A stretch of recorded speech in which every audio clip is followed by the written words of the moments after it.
Warning, do not watch this alone. What you're about to hear is not legend passed down for entertainment. It is a story, sealed, buried, and avoided for over a century. A royal mansion, a dead king, and a house that never released its rulers. Some places remember who lived there. This one remembers who died. High in the mountains, far from cities and roads, stands a stone mansion built for a king. You won't find it on any maps. There are no tours, no historical markers, and absolutely no visitors after sunset. King Alaric ruled from this very estate more than 100 years ago. He was a powerful monarch, known for his ambition and his paranoia. Obsessed with securing his legacy, he moved his entire royal family, every last one of them, into the newly built mansion. Then, he sealed it from the outside world. No servants were ever allowed to leave the grounds. No guests were permitted to stay overnight. The locals whispered among themselves, guessing at the king's motives. Some said he feared rebellion from his own court, that the isolation was a fortress against his political enemies. But others, the ones who lived in the shadow of the mountain, said he feared something far, far worse. Something that couldn't be kept out with stone walls. Even before the tragedy that would make it infamous, villagers actively avoided the estate. There was a palpable wrongness to the place. Animals, with their keen senses, refused to cross its iron gates. Birds were never seen landing on its roof, as if the very air above it was toxic. At night, strange lights were seen moving through empty rooms, not the warm, flickering glow of candlelight, but something colder, paler, more clinical. Workers who had built the mansion spoke of unsettling experiences. They complained of whispers that seemed to come from inside the very walls, soft sibilant sounds that would stop the moment you tried to locate them. Some even claimed the mansion answered back when spoken to, with a gust of cold air or a door slamming shut in a windless corridor. During its construction and early occupation, several servants vanished without a trace. The king, in his official announcements, blamed desertion. But their families knew better. No bodies were ever found. Then came the final night. One frigid winter morning, guards arrived at the estate with their routine delivery of supplies. They found the main gates locked securely from the inside. An unnatural stillness had fallen over the property. There was no smoke rising from the chimneys, despite the biting cold. They called out, their voices swallowed by the silence. No response. Growing uneasy, they forced entry, their shoulders breaking the heavy wooden doors.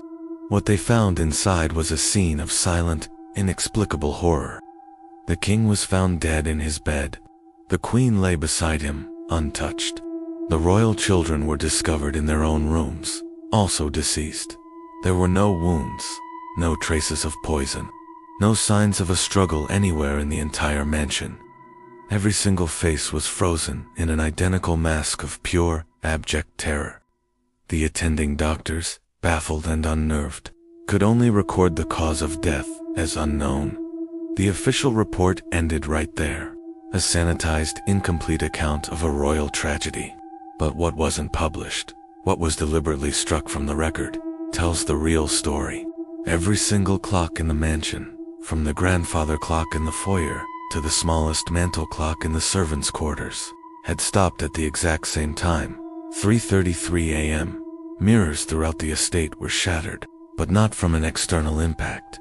The cracks radiated outward, from the inside of the glass. The air in the throne room was thick with the cloying smell of rot and cold iron, a scent that clung to the guards' uniforms for days.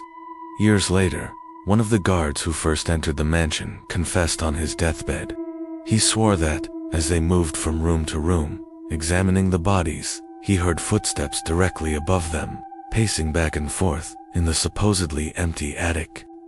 Another claimed the king's eyes were wide open when they found him, and they were wet, as if he had been crying just moments before his death.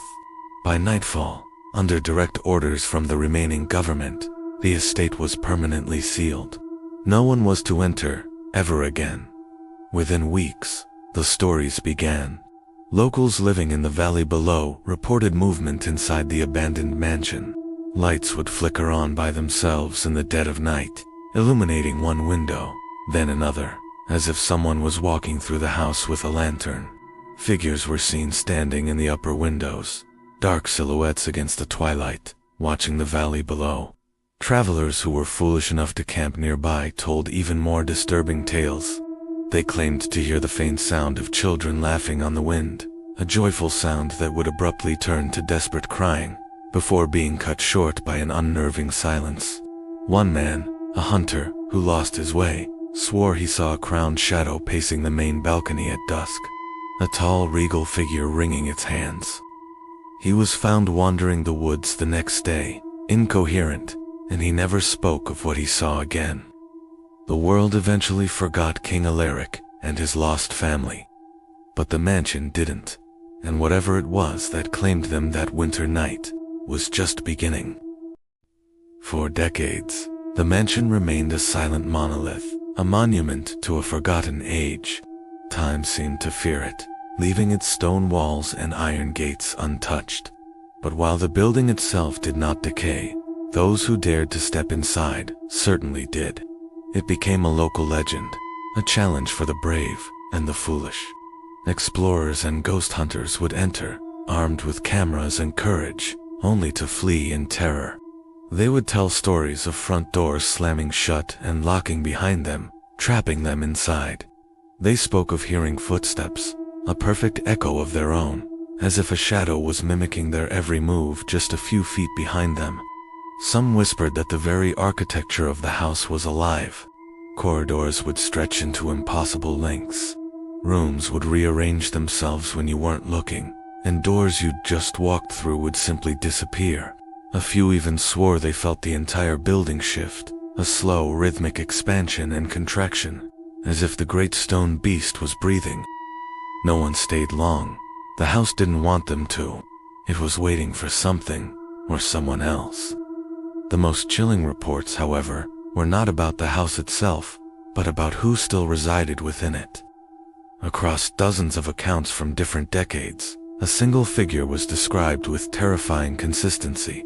A tall man, impossibly tall, standing silhouetted at the end of a long hallway or at the top of the grand staircase. He wore a crown, its sharp points glinting even in the oppressive darkness. But beneath the shadow cast by that crown, there was no face, just a void. He would simply appear, watching. He never moved, never spoke, never threatened. He just observed.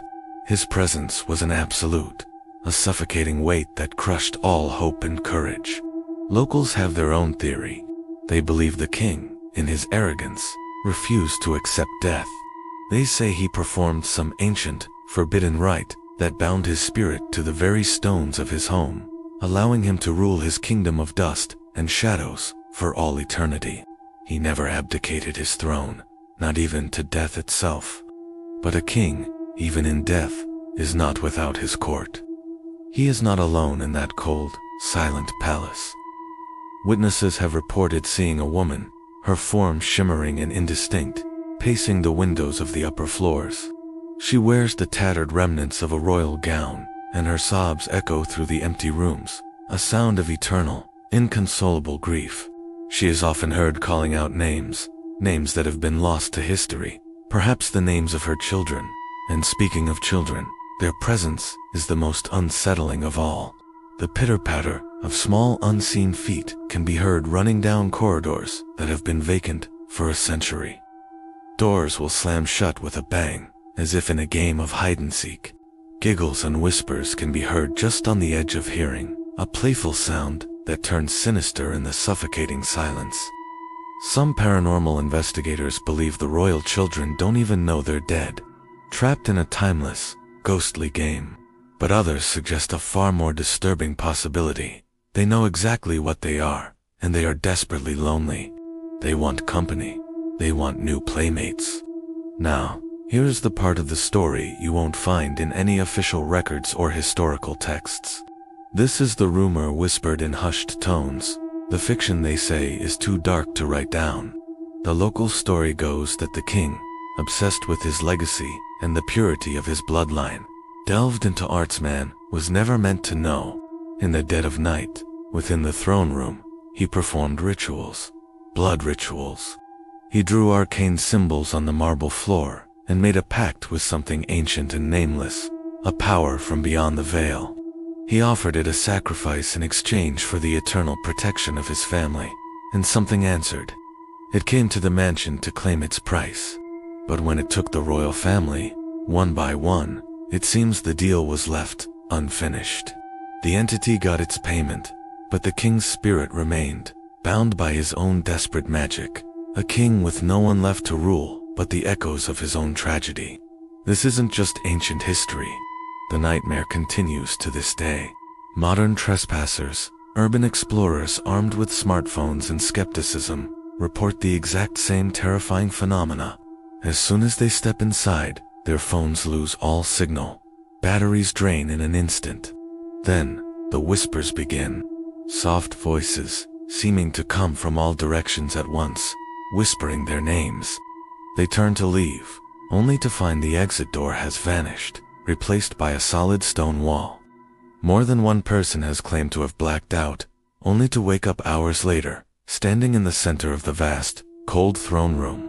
And there, in the oppressive darkness, they see it, an empty crown, floating in the air right where the king's head should be. No one dares to stay in the mansion after midnight. The few who have tried, who have been found wandering outside the gates the next morning, are never the same. They leave changed, their eyes hollow, their voices gone. They return to the modern world silent, and with a newfound, paralyzing fear of houses. You must understand, this mansion isn't haunted by the restless spirits of the dead. It is ruled by them. The king never left his throne, the queen never stopped mourning her children, and the children never stopped playing their games. This is not a ruin, it is a kingdom, and anyone who dares to cross its threshold is not an explorer or a ghost hunter. You are merely a guest in the court of a mad, eternal king. And the royal family has been so very lonely for so very long. Some places forget their rulers. This one still obeys. Subscribe to Tales of the Dark, where every story gives you a nightmare.